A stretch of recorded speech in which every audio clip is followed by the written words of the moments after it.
Mga kaloto, welcome to my YouTube channel, ang Monster Demi Chef Cooking Tutorials. For today's video mga ka-idol, magluluto po tayo ngayon ng Much Good Chicken Indian Food mga ka-idol. So yun ang ating menu for today. So tingnan po ninyo mga ka-idol. So ito na, umpisa na po tayo. So nilagay na po lahat ng mga ingredients dyan mga ka-idol.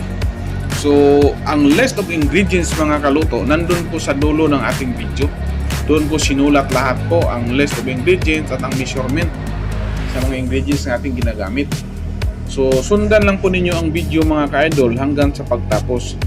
So, may procedure to mga ka-idol na dapat nating sundin, lalo na po sa pag-agisa ng onion. Kasi una lagay natin ng oil, tapos onion. Tapos yung onion, kailangan kasi i-brown yun mga kaluti.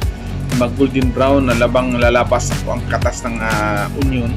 Yun ang kasi ang sikreto sa pagluluto nila, kaya masarap yung luto nila mga ka-idol. Matagal lang kasi magluluto ng nila, yung mga menu nila. So kailangan mo pagtsagaan na isusuti mo at i-control mo din ang apoy na hindi malakas para hindi masunog yung onion. Itama lang mag golden brown siya, parang makaramelize siya mga ka-idol, lalabas yung katas ng onion, saka mo ilalagay ang ibang mga ingredients. Yun ang kanilang procedure. At ang ano dito mga kaluto, yung basmati rice. So while nag-prepare ka ng mga ingredients, so ibababad mo na to sa tubig.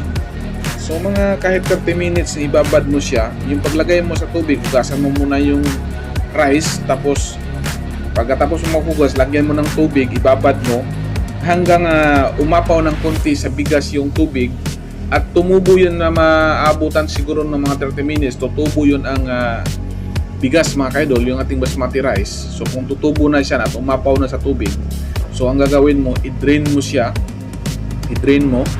ilagay mo sa strainer para yung tubig lalabas siya at i-set aside mo muna habang piniprepare mo pa yung iyong mga ingredients. So nung nagluluto ka na, nilagay na brown na yung lagay mo na lahat at lagay mo na yung mga salsa at saka yung manok. So yung manok dito mga ka-idol, yung ating ginagamit na 3 piraso at hinihiwa lang to ng 4 na piraso yung isang manok. So yung paa, yung hita at saka yung pitso, sama yung pakpak yun. So parang ang isang manok, 4 na hiwa lang ang gagawin natin mga ka-idol. So pag tapos nito, so medyo nag-brown na siya, nailagay na po yung mga sarsa. Itong nilagay ko po dito na tomato paste, 3 pack na maliit at saka 4 na piraso na fresh tomato.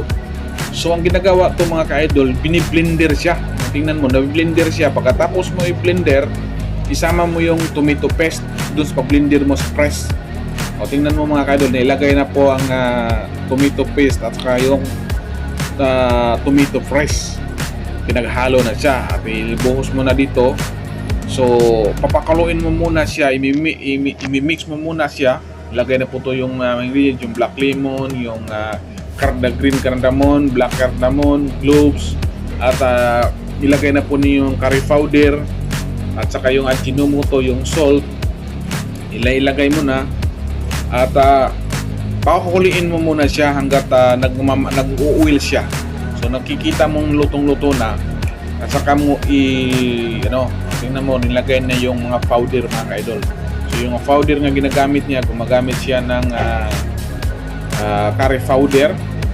Tapos yung may ginagamit ng cinnamon powder, saka may cinnamon stick din to mga ka-idol. So maraming ingredients to ang linalagay dito. To curry powder to na mayroon siyang ibang powder nga nilagay. Mahilig kasi sa powder to mga Indian mga ka-idol. So kung tingnan mo yung ginagawa mga idol, so minimix po niyang mix hanggat yung sauce. So maya-maya ilalagay na po niya yung chicken pagkatapos na inuna na yung sauce. Pero magdadagdag din po tayo ng tubig. So yung tubig mga ka-idol, yung susukatin mo din kasi yung so naglagay din po tayo ng 2 tablespoon na teaspoon na salt. So yung basmati rice na ginagamit natin is 1.5 kilo. Okay na. So kita mo na yung sauce niya, nag-ano na siya, sticky na. So baga nag-mix na, nalapas na po yung katas ng ating mga sauce. Tapos mamaya ilagay na po yung chicken.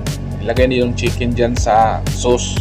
Tapos lalagyan siya ng tubig. So tamang sukat lang po doon sa rice. So halimbawa naglagay tayo ng 1 liter o 1 liter na tubig. So yung rice natin is 1.5 kilo. So maaaring pwedeng i-estimate lang mga kaluto yung ating paglagay ng tubig. Kasi ang ano dito sa basmati rice, kailangan kasi yung parang 1:2 ba? 1:2. Halimbawa 1 ang cup. Halimbawa 1 cup na bigas, 2 cups ang tubig. Ganun kasi yung matubo kasi yung bigas nila, yung basmati rice. So ganyan po lang sukat nila. So kung tingnan mo, ang tagal nila magluto mga kaidol. So talagang talagang niya niitos kumbaga yung sauce mga kaidol, para lalabas din talaga yung yung sauce. Bang lutong-luto na yung sauce mga kaidol, durog na lahat ng sauce mga kaidol. Tayo pagka magluto, madali lang tayo hindi naman natin kasi sabay na yon sa paglagay natin sa manok. So ganyan lang po ang ating ginagawa. So may trabaho tong menu na to mga kaidol at maraming ingredients. So pagtsagaan lang po natin mga kaidol para makuha po natin ang kanilang menu. So nailagay na po natin ang manok. Tingnan nyo, nahalo na yun ang manok doon sa sauce nating niluluto. So maya lagyan na natin ng tubig. So pag mix na ng tubig mga kaidol, lagay natin ng tubig, umapaw yung tubig yun. Tapos na siya, i-pressure cooker natin. So yung manok is lulutuin po natin siya ng 80 to 70% na cook na siya. Tapos pag lagay natin sa bigas kasama ng manok, pag i-pressure cooker na to sa 10 to 15 minutes, sabay na maluluto yung manok at saka yung rice. So pag pressure cooker natin, hindi masyadong malakas kasi naka-close yan O tingnan mo, ang mixing niya mga 1 stroke. Okay, ganyan para hindi durog ang manok mga kaidol. At lalagyan na po ito niya ng tubig mga kaluto.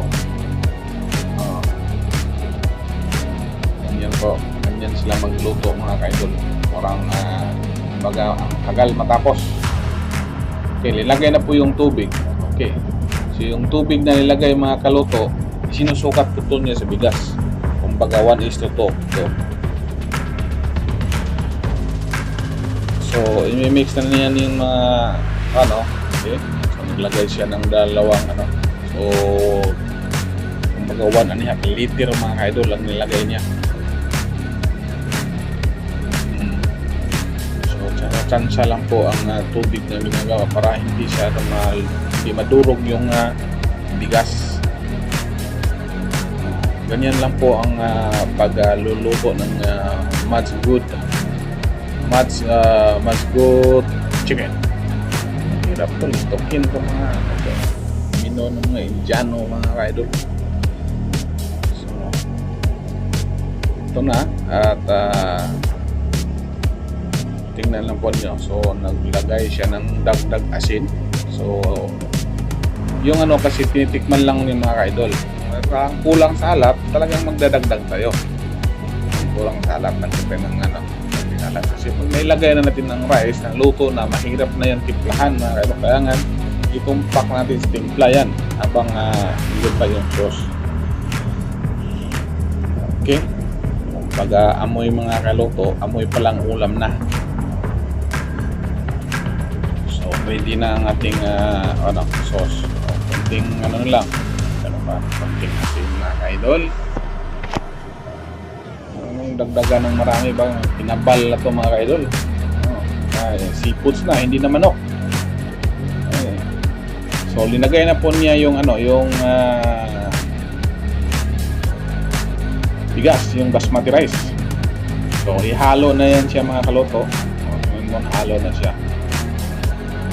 So maya maya takpan na yan, i-pressure cooker na siya. So pagpakulo natin yan 10 to 15 minutes lang, luto na yon kasi yung manok naluto na yung manok. So pag i-pressure cooker kasi madali lang maluto ang manok kasi siyempre pressure cooker walang hindi makalabas yung init, yung aso, yung usok ano siya, madali lang ang maluto mga kaibigan. So ganyan lang po ang atong ginagawa. So i-lock na po niya ito. Okay, so naka-pressure cooker na, i-lock natin. So kung magamit kayo, mag-iingat lang kayo, baka maputukan kayo. So siya, ito na. So